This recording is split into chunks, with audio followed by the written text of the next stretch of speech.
youtube.com, Jamestown, California. I'm in Westminster, California right now.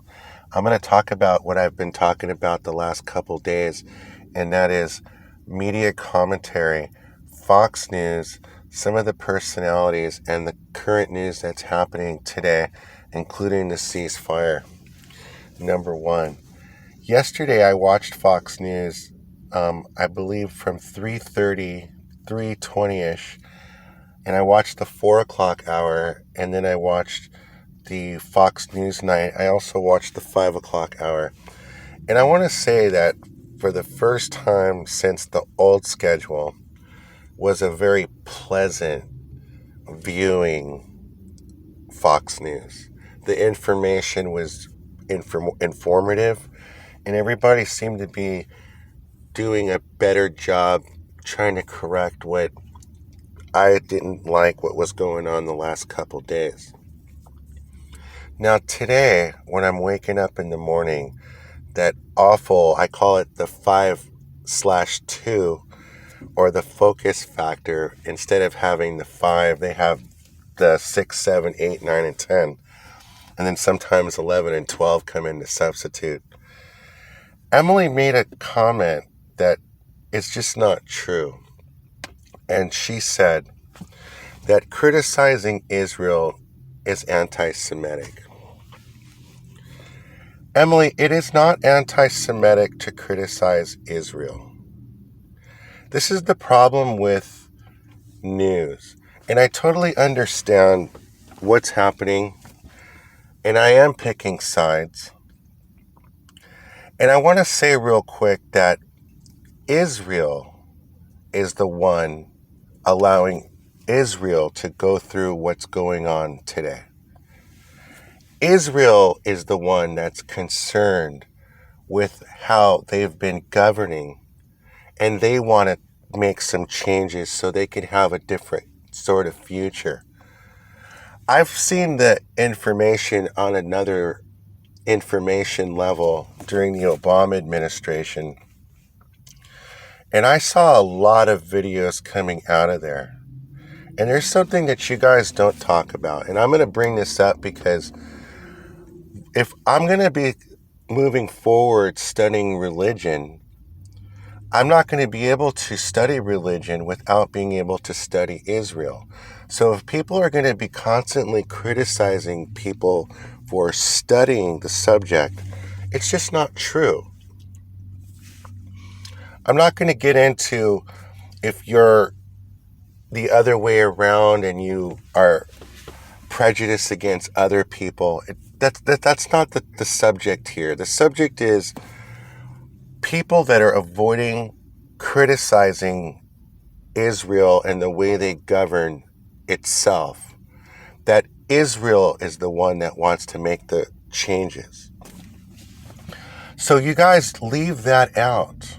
You also left out a lot of the rioting that's going on down there. I just wanted to talk about it and put some video that other news outlets have been showing inside their state, but you're not showing it to us because you're constantly turning it around and using it as a subject that's different than the actual subject. Now, moving forward, Kevin, you didn't give me a like last night for Fox News night, and I always get likes, and I'm just concerned if you forgot or if you guys are upset that I'm doing political videos, some of which is talking about some of your producers. I'm going to go and talk about that on this next take, that my take on Lawrence and Larry on the homeless crisis, the last take, when I mentioned that it was kind of snotty the way that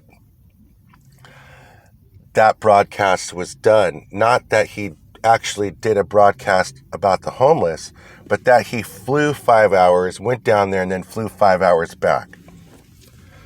But my whole Lawrence respect has changed after yesterday and his broadcast at Primetime yesterday. Lawrence, you did an absolute perfect job on that broadcast yesterday. really enjoyed Primetime. In fact, I haven't enjoyed Primetime since the new schedule pretty much. And for the first time, you did what the other producer was able to do, and that is go through a whole hour without messing up on the broadcast news. You read that perfectly. So I'm no longer going to criticize that topic that you're getting into since you want to get into that topic in other cities. I'm going to let more power to you, and it's good that you are talking about it. So I'm going to have to get into work right now. I have one or two more things I want to say. I want to keep this take short, but I have to get inside here to complete what I have to do. I'm just a little early. And real quick, I want to finish the take by saying, Kevin, you get a lot of love on the internet and people saying how much they like you and respect you.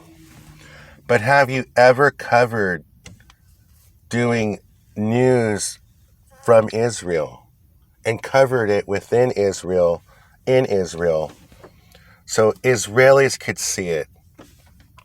Now, if you want to start talking about, once people start talking about different subjects, all that love changes. So I'm not sure if you've avoided it, you don't want to talk about it, but for me, since I'm reading a religious book or a book that has to do with some religion, I have to ask these questions. Because if I want to study religion, I should have to be able to study Israel. In that first chapter, Isaac, the laughter, I could go on and really get into religion and what I think about that whole story, whether it's true or not. To me, it looks as if it was a metaphor, written as a metaphor, so the people in charge, the system that was strong and suppressing at the time, just like we have today, it was written like that. So I want to study that subject a little more. But the laughter and the Buddha laughter, I think we need to start paying more attention and studying the origins of religion also, since we're starting to study the origins of space and Mars and where it's all coming from. And it's just not fair that topics are not being allowed to be discussed in a platform with the Constitution. I understand there's ways that some people might not take it, they take it lightly or they don't take it lightly, but there's got to be some middle ground. And I'm going to leave the take right there. I won't be able to make the show today because I'm going to be doing some work during that hour. So I'm not dodging the show. I just want to let you guys know that I totally appreciate the Tuesday broadcast and I really enjoyed it. Thank you.